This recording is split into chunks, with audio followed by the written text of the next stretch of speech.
Hi, I'm Alex and welcome back for an update on our Halvorsen build. It's now May and I'm here working going through the galley options and the configuration with Scott.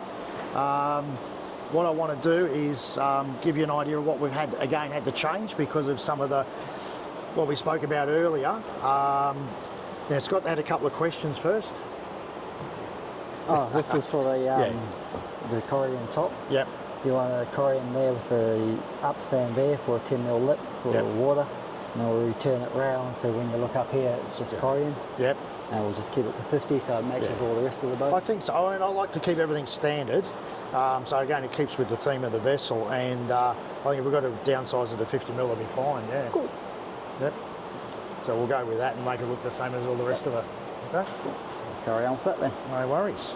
Now what I want to do, to you guys that are having a look here for the first or second time, we've got the galley plan, and as I mentioned when we were in the office, a lot of times when you put something on paper and then you come down to actually see how it's going to physically work, it doesn't. So what we've got here, so this is where we're sitting at the moment. We've got the countertops around here. We basically just laid it all out and started to assemble the cabinets, which we got CNC cut, to actually get a feel for how it's all going to fit. So the original design was to have a set of drawers here, a cupboard and a dishwasher. Then it was going to leave us a tiny little 100mm opening here, which is pretty much a bit of a useless space because you can't get in through there. So what we've decided to do is shift the cupboard from here through to this section here and move the dishwasher this way. So it's then effectively going to give us a cupboard opening like this.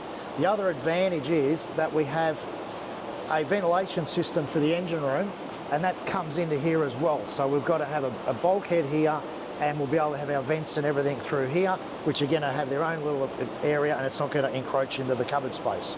Over this side, same sort of deal. This was what we were left with, which is really a nothing space, but the oven goes here, the cooktop goes here with a convection microwave above it, and I wanted to keep everything in a line because that's how we wanted to design it. So we're going to have a little pull-out cupboard in here for tea towels and things. On this side here, what we're going to do, we're going to partition that off and we're going to set in a rubbish bin. It's something that, it's a little bit of a bugbear of mine, is that you see a lot of boat designs these days and they don't integrate a rubbish bin. And when you're in the galley, you're making a lot of mess, which then means you've got to have a rubbish bin sitting on the deck or something like that, and it tips over or it's not big enough. So we're going to make it look good and it's going to be functional. Here's one of the appliances here. So this is the latest Bora cooktop, which is going to be going just here. It has a extraction fan actually built into the top of the cooktop. So we don't need to have a range hood above it. So it's a little bit more compact. It has a filter and everything in it as well, which filters the air and the smell and that type of thing. So that's sort of where we're at for the galley at the moment. Let's go and have a look at the rest of the boat. So what we're looking at here is the brow of the vessel, or the underside of the flybridge overhang. You can see some of this has all got protection on it because we've already glossed it and completed it, but you can't paint this section and that at the same time because you need somewhere to stand and shoot the paint. So what we're creating now is a clean environment. We've tented up the front section of the boat here. We're going to be tenting the sides and the aft area. We'll put the filters and ventilation system in, clean it all down, and then we'll be good to shoot gloss in a few days. What we've done here, it did have the original teak on it, which had a lot of holes in it from where the bow rail was fixed and that. We were going to recap it, but it's not the way to go. So we've ripped the whole lot off. We've gone and epoxy filled it and faired it, re-glassed it. We've got to get this up now to the same stage as the rest of the vessel so we can gloss it. Then that'll be ready to put a solid teak capping and varnish on top. Okay, so in a previous video you saw the boys checking the gloss work that we just finished on the lounge. So that's all now got protection on it because it's finished. What we're doing now is, again, we're tenting up again because we've got to paint this section here, which is basically the bit you'll see on the underside of the flybridge. This here is getting panelling and that done. So it's sort of like separate, but you've got a nice little edge there that the material's going to butt up into. We've got our solid teak bulkhead going in here with our solid teak sliding automated door, and then here will be the stainless steel and teak staircase going up to the entry to the flybridge.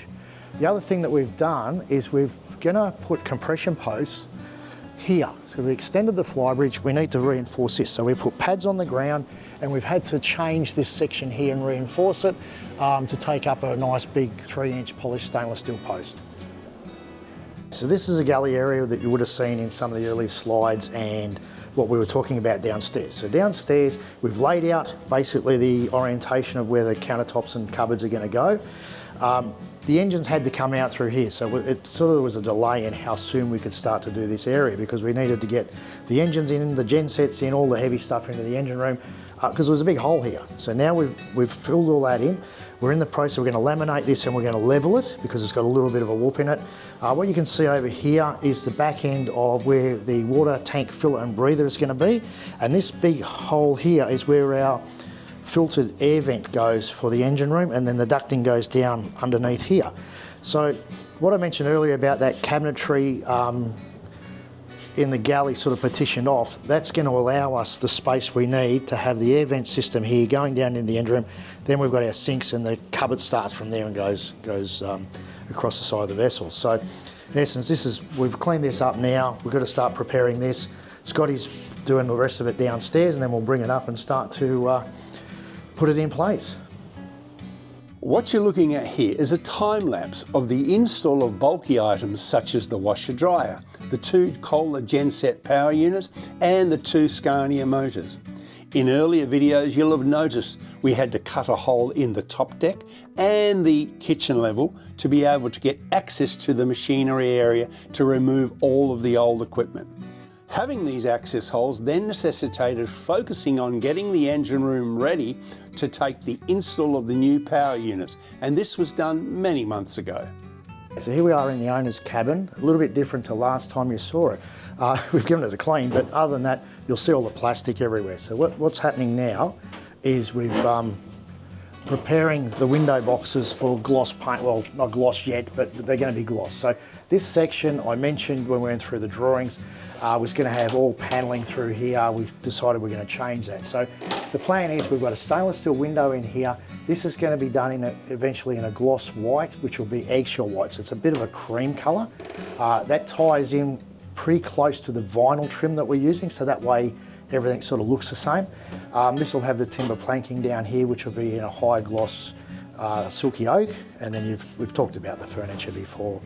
The other thing I want to point out is the Cable Master. So what we're going to do is, people that would know, Cable Master is a brand that does a electric retract and pay out cable system, basically for the electrical cable for shore power. It's been a bit of a mission to work out where we can put everything in the boat. So it is a bit like a jigsaw puzzle where you've got to sort of, find a little space and use it. So it's actually going under the stairs here. So we might come over this way and have a look. You'll see part of it here. So basically the bin, it'll hold 100 metres of the 35 amp cable that we need. And then the system is sitting in there. It's going to come out through here and then exit on the back deck. This, you won't see this, so don't, as I said, it's a work in progress. This is what we're doing. There'll be a panel here that we can remove to get access for maintenance. There's going to be a door here, partition here, and that's going to be the hanging locker. So you would have seen that on an earlier video. Okay, so just before we wrap it up for today, I just want to point out that we've just been going through installing or looking at locations again for our fan units, for our air conditioning system on the boat. There's about 10 of these that are going in. There'll be one in each cabin. These are the latest state-of-the-art fan units from Dometic. They are variable speed DC motors, so you can turn them right down. You won't get any noise when you're trying to sleep at night. That's sort of about it for today. It was a little short video. We are going to be giving you regular updates, and stay tuned for the next one. And just so you know where we're located, where we're rebuilding this Halvorsen 70-foot timber beauty, we are located at the Port of Fremantle with the city of Perth up the river. If you watch this Google Earth animation, it gives you an idea where we are. For those enthusiasts that follow the America's Cup, Fremantle was the first location for the defence of the America's Cup in 1987 that was held outside of New York. It's also the birthplace of the replica of Captain Cook's Endeavour and the Age of Discovery Dutch vessel, the Duifken. Both these seafaring replicas now reside at the Australian National Maritime Museum in Sydney.